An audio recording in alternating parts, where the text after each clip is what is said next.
Philosophie 2015, la série ES. Premier sujet, l'artiste donne-t-il quelque chose à comprendre? L'artiste donne-t-il quelque chose à comprendre? Problématique. L'artiste ne sait même pas ce qu'il exprime la plupart du temps. Il crache ses émotions, il exprime peut-être ses obsessions, ses désirs, des choses obscures, des choses difficiles à cerner rationnellement. Donc, et à la fois, l'artiste, on n'arrête pas de vouloir le décrypter. L'artiste, lorsqu'on est saisi par une œuvre, on a l'impression qu'il a voulu exprimer quelque chose de très précis et on court infiniment derrière le sens de son œuvre sans véritablement pouvoir le saisir. Donc, problématique, vous la comprenez, c'est la problématique de l'acte créateur. Qu'est-ce qui préside à l'acte créateur? Est-ce que c'est une volonté d'explication de soi, d'élucidation de soi? Et puis, la réception de l'œuvre. La réception de l'œuvre, est-ce que face à une œuvre, on doit vibrer ou on doit chercher à comprendre, c'est-à-dire interpréter? Première partie, oui, l'artiste donne quelque chose à comprendre. L'artiste utilise un matériel pour exprimer des choses du réel ou des choses de la politique ou des choses de l'être humain qui sont tellement subtiles qu'une explication rationnelle ne peut pas les saisir. Donc l'artiste propose dans ses œuvres une explication subtile du monde.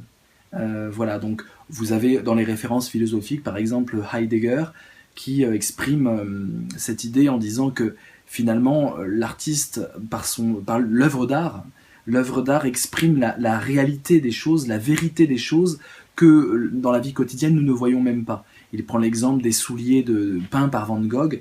Les sabots n'ont rien à voir avec les sabots réels du paysan. Les sabots du paysan, on les utilise, ils ont une fonction, mais lorsque vous voyez ces sabots peints par Van Gogh, vous avez tout le monde de la campagne qui est résumé là-dedans. Vous avez la vie des champs, vous avez la dureté du travail, vous avez 1000 choses subtiles qu'on ne prend pas le temps de contempler dans l'action, mais dans une œuvre d'art, c'est ça justement qu'on doit comprendre. C'est ça qui est révélé. L'œuvre d'art est une révélation d'une forme de vérité qu'on oublie dans le quotidien. Mais beaucoup de penseurs ont approché cette idée. Alors, toujours oui, vous devez radicaliser le oui, même lorsque l'artiste ne sait pas ce qu'il exprime, il exprime son inconscient, c'est la thèse freudienne quelque part, de la sublimation, et donc il exprime des choses que lui-même n'arrive pas à comprendre, mais peut-être que d'autres vont pouvoir comprendre. Et l'artiste, finalement, c'est une sorte, lorsqu'il crée, c'est un appel, un SOS, comprenez-moi mieux que je ne me comprends moi-même. On pourrait finir comme ça serait amusant, cette première partie. Deuxième partie, non. L'artiste ne donne pas quelque chose à comprendre. D'abord, il ne donne pas, l'artiste, il vend. Alors, on peut parler aussi d'artistes qui vendent des milliers d'euros leurs toiles et du marché de l'art. Est-ce que c'est encore des artistes ou est-ce que c'est encore de l'art? Je ne sais pas, mais on peut aussi dire que, prenez un artiste comme Andy Warhol, il ne donne pas. Andy Warhol, c'est carrément une industrie, c'est carrément une entreprise. Et il y a beaucoup d'artistes qui ne sont pas du tout dans la logique du don, mais dans une logique mercantile, dans une logique business. En plus, l'artiste ne donne pas quelque chose. L'artiste donne des idées, l'artiste donne des émotions. Ce qu'il donne vraiment, s'il y a du don, c'est pas une chose matérielle. Ce qu'il donne, c'est quelque chose qui va être interprété de 1000 façons différentes en fonction des 1000 spectateurs ou des 1000 récepteurs de son œuvre d'art. Et comprendre, non, parce que si on dit que quelque chose est à comprendre, ça veut dire qu'on a pour mission d'élucider, de comprendre rationnellement les choses.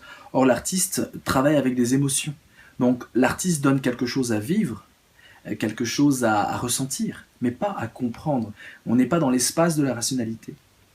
Troisième partie, ça sera un oui mais. C'est-à-dire, l'artiste donne quelque chose à comprendre, oui, mais c'est peut-être pas son objectif premier. C'est peut-être la conséquence d'un bouleversement émotionnel lorsqu'on est face à quelque chose de sublime, à la beauté qui nous submerge, à l'horreur qui nous interpelle. Alors effectivement, nous entrons dans une démarche de décryptage. Donc l'artiste suscite quelque chose à comprendre, mais finalement, lui-même ne sait pas trop la chose qu'il faudrait voir dans son œuvre d'art. D'ailleurs, les artistes sont souvent bien incapables d'expliquer le message qu'ils ont voulu mettre dans leur œuvre. Peut-être des cinéastes y arrivent-ils, mais en général, ils parlent plus en termes poétiques et en termes flous, donc on n'est pas dans l'univers de la compréhension. L'artiste donne-t-il quelque chose à comprendre? Je finirai en disant que non, mais par contre c'est le philosophe qui donne quelque chose à comprendre, qui essaye de faire de l'art une lecture du monde, une lecture subtile du monde qui apporte de la complexité aux choses, de la nuance aux choses. Donc je montrerai que un beau partenariat peut exister entre l'artiste et le philosophe. L'artiste révèle des facettes du monde que le philosophe interprète et donne à comprendre. Je ferai comme ça, je finirai sur l'idée d'un partenariat possible. Il y a 1000 façons de répondre au sujet. Ne vous inquiétez pas si ce n'a pas été la vôtre. Mais par contre, ce qu'il faut, c'est faire varier l'essence du sujet et faire vraiment les 3 parties qui amènent de plus en plus de complexité. Alors, le sujet numéro 2, la conscience de l'individu n'est-elle que le reflet de la société à laquelle elle appartient? Bon, il faut voir tous les mots, hein, il y a plein de mots. Conscience de l'individu, bon, conscience, qu'est-ce que c'est? Définir la conscience. N'est-elle que... On sent que non, hein, on sent que c'est trop restrictif, il va falloir en 3e partie dire non, ce n'est pas que ça. Le reflet de la société à laquelle elle appartient, le elle, on parle de la conscience, donc on a quelque chose d'orwellien ou de totalitaire, hein, la conscience de l'individu appartient à une société. Donc que l'individu appartient à une société au sens où il vit, il a grandi avec, etc., d'accord, mais que l'âme, la conscience, enfin à distinguer, mais que l'esprit, que la façon de penser, la façon de percevoir le monde, etc., appartiennent à une société, ça c'est très compliqué. Donc le sujet est piégé à tous les niveaux, très difficile. La problématique, c'est que effectivement, nous recevons les mythes, les rêves, les impressions, le code de valeur d'une société. Donc nous sommes le reflet d'une société, mais nous faisons la société. C'est-à-dire qu'en tant qu'individu ayant une conscience, nous agissons sur la société et nous la transformons. Donc comment peut-on à la fois être le reflet passif de la société, l'empreinte molle de la société, et à la fois l'acteur de la société, celui qui va la faire évoluer, celui qui va la changer. Voilà, tout simplement, je pense que c'est une problématique assez facile. Par contre, ce qui est dur, c'est le plan. Donc grand 1, on dirait oui, la conscience de l'individu n'est que le reflet de la société à laquelle elle appartient. Voilà, nous sommes dans un déterminisme social complet, notre culture nous fait, notre langue nous fait, hein, nous voyons le monde à travers une langue qui est donnée par la société, et finalement c'est une thèse assez pessimiste concernant la liberté de l'être humain, parce que au bout du compte on n'est pas libre finalement, on est moulé par notre société et on accomplit ce qu'elle veut bien faire de nous, et nous n'avons pas vraiment de singularité. Donc là, dans votre première partie, il faudrait dissoudre l'idée de singularité. On se croit unique, mais en fait tout ça, ce n'est que de la foutaise. Nous faisons partie d'une langue, d'une culture, d'une civilisation, d'une époque. Et nous, d'ailleurs, nous suivons les modes. En général, nous suivons les tendances, les modes. Et c'est très dur d'être à rebrousse-poil de sa société. En général, on ne fait que la servir. C'est une première partie assez dure et pessimiste. Deuxième partie, non. La rébellion, la révolte, la singularité. Je suis libre, je peux me défaire de tout l'héritage que j'ai reçu et des traditions, etc. Et avancer, faire l'avenir, être ambitieux et changer les règles du jeu, les règles sociales, etc. Donc là, c'est un plaidoyer sartrien pour la liberté et pour la rébellion lorsque les choses vont mal. Et puis troisième partie, oui en partie. Oui, nous sommes le reflet de la société, dans la mesure où finalement c'est très dur de se remettre en cause soi-même dans ses préjugés. Nous héritons des préjugés de la société. D'ailleurs la philosophie peut nous aider à les interroger, ces préjugés, à les dépasser. Une société qui serait raciste comme l'apartheid en Afrique du Sud, finalement, ferait de moi, si je suis blanc, ferait de moi un raciste. Et c'est très dur de devenir, et il y en avait heureusement, de devenir non raciste dans une société raciste qui me dit tu as le beau rôle, c'est toi le maître, et tu as des êtres inférieurs à toi.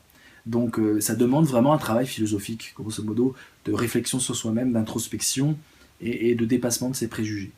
Et évidemment, ce n'est pas qu'un reflet. Notre conscience n'est pas qu'un reflet.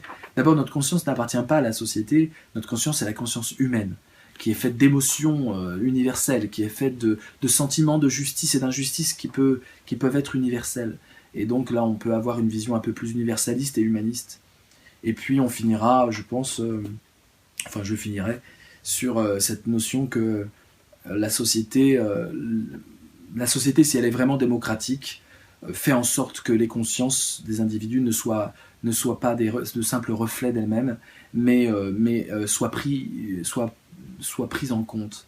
Finalement, la démocratie, c'est l'idée que que les consciences font l'histoire, et que les consciences dans le débat critique, notamment le débat d'idées, dans l'action commune, dans l'idée que la paix et la justice, c'est une œuvre commune, dans l'idée qu'on appartient certes à un destin collectif, mais ce destin collectif, il est tourné vers l'avenir, et donc il demande le meilleur de chacun, il demande d'avoir des individus, des citoyens capables de juger en leur âme et conscience, et pas simplement en tant que reflet de la société. Donc peut-être un plaidoyer pour la démocratie libre et le débat d'idées pour la philosophie au sens fort.